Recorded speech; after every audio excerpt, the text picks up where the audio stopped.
Hi வணக்கம். Night சில பொருளை ஊற வச்சு காலையில் வெறும் வயிற்றில் சாப்பிடும்போது அதோட பெனிஃபிட் வேறு லெவலில் இருக்குங்க. அதில் ரொம்ப முக்கியமான 3 பொருளை பற்றி இப்போ பார்க்கலாம். ஃபஸ்ட்டு பாதாம் பிசின்.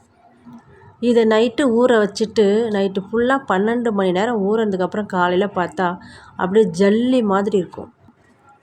இதை காலையில் வெறும் வயிற்றில் சாப்பிடும்போது ரொம்ப நல்லதுங்க. அதுவும் பெண்களுக்கு மாதவிடாய் பிரச்சனை, கர்ப்பப்பை பிரச்சனை, முகப்பொலிவு எல்லாருமே சாப்பிட்லாம். பொதுவாக பெண்களுக்கு ரொம்ப நல்லது.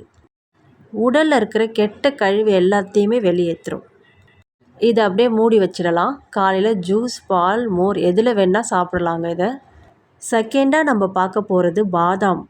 இதை பற்றி தெரியாதவங்களே இருக்க மாட்டாங்க. ஏன்னா அவ்வளோ பெனிஃபிட் இருக்குது இதில். முடி வளர்ச்சிக்கு, தோல் சுருக்கத்துக்கு இதை தொடர்ந்து ஊற வச்சு சாப்பிடும்போது இளமையாகவே தெரியவாங்க. இது உடல் நலத்துக்கு ஒரு மெடிசன்னே சொல்லலாம். அவ்வளோ ரொம்ப நல்லது. அடுத்தது நம்ம பார்க்க போகிறது, 3ஆவதாக பார்க்க போகிறது திராட்சை.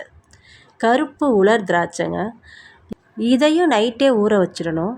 காலையில் பார்த்தா தண்ணி கலர் மாறி நல்லா ஊறி போயிருக்கும்.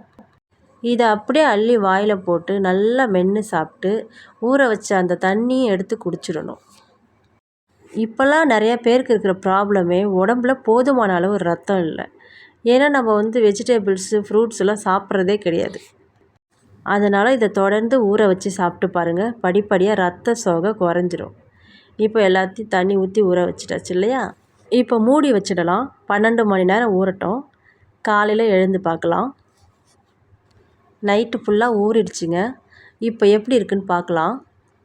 இங்கே பாருங்கள், திராட்சை நல்லா நத்தையாக ஊறி போயிருக்கு. தண்ணியும் கலர் மாறி இருக்கு. இது ரொம்ப நல்லதுங்க இந்த தண்ணி குடித்தாக்கா. அடுத்தது பாதாம். இதை நம்ம அப்படியே தோலை உரிச்சிட்டு சாப்பிட வேண்டியதான். இதை படிக்கிற பசங்க சாப்பிட்டா ஞாபக சக்தி நல்லாயிருக்கும். இதில் நார் சத்து நிறையா இருக்குது. சுகர் உள்ளவங்க சாப்பிட்லாம். இந்த 3 பொருளுமே சுகருக்கு ரொம்ப நல்லதுங்க. திராட்சை, பாதாம், பாதாம் பிசின் எல்லாமே சுகரை கண்ட்ரோல் பண்ணும். இங்கே பாருங்கள், பாதாம் பிசின் நல்லா ஊறி இருக்குது. அப்படியே ஜல்லி மாதிரி எவ்வளோ அழகாக இருக்குது பாருங்கள். பார்க்கும்போதே சாப்பிடணும் போல் தோணுது. இதை அப்படியேவும் சாப்பிடலாம். இல்லை மோர், ஜூஸு, சர்பத்து, பால் எல்லாத்துலேயுமே கலந்து சாப்பிட்லாங்க. நான் ஆல்ரெடி அடுப்பில் பால் காய்ச்சி வச்சுருக்கேன். இது எல்லாமே அப்படி பெரிய காஸ்ட்லியான பொருள் கிடையாது. பல சத்துக்கள் குறைவால் நம்மளுக்கு நோய் எதிர்ப்பு சக்தி ரொம்ப கம்மியாக இருக்குது. அதனால் நிறைய ஹெல்த் ப்ராப்ளம் வருது. அப்பப்போ டாக்டர்கிட்ட போய் 2000 3000 கொடுத்து செலவு பண்ணுறோம். அதுக்கு நம்ம இது ரொம்ப கம்மியான ரேட்டு தான். நம்ம வாங்கி இதை சாப்பிட்டுக்கலாம், உடம்பையும் கவனிச்சிக்கலாம். இப்போ பாருங்கள், பால் ரெடி ஆகிடுச்சு. கிளாஸில் ஊற்றி இதை கூட நம்ம நாட்டு சர்க்கரை சேர்த்துக்கலாம். நாட்டு சர்க்கரை சேர்த்து அந்த பாதாம் பிசினும் போட்டுக்கலாம். பாதாம் பிசின் 2-3 ஸ்பூன் போட்டு நல்லா கலக்கி நம்ம டெய்லியும் சாப்பிட்டு வந்தாலே ரொம்ப நல்லது. ஆரோக்கியமாகவும் இருக்கலாம். நம்ம வீடியோவை சப்ஸ்கிரைப் பண்ணாமல் பார்க்குறீங்கன்னா முதல்ல சப்ஸ்கிரைப் பண்ணுங்கள். பிடிச்சிருந்தால் ஷேர் பண்ணுங்கள். இந்த ஊற வச்ச பாதாம் பிசின் எப்படியாப்பட்ட உடல் சூட்டையும் தணிச்சிருங்க. ஊற வச்ச உலர் திராட்சை ரத்த சோகைக்கு ரொம்ப நல்லது.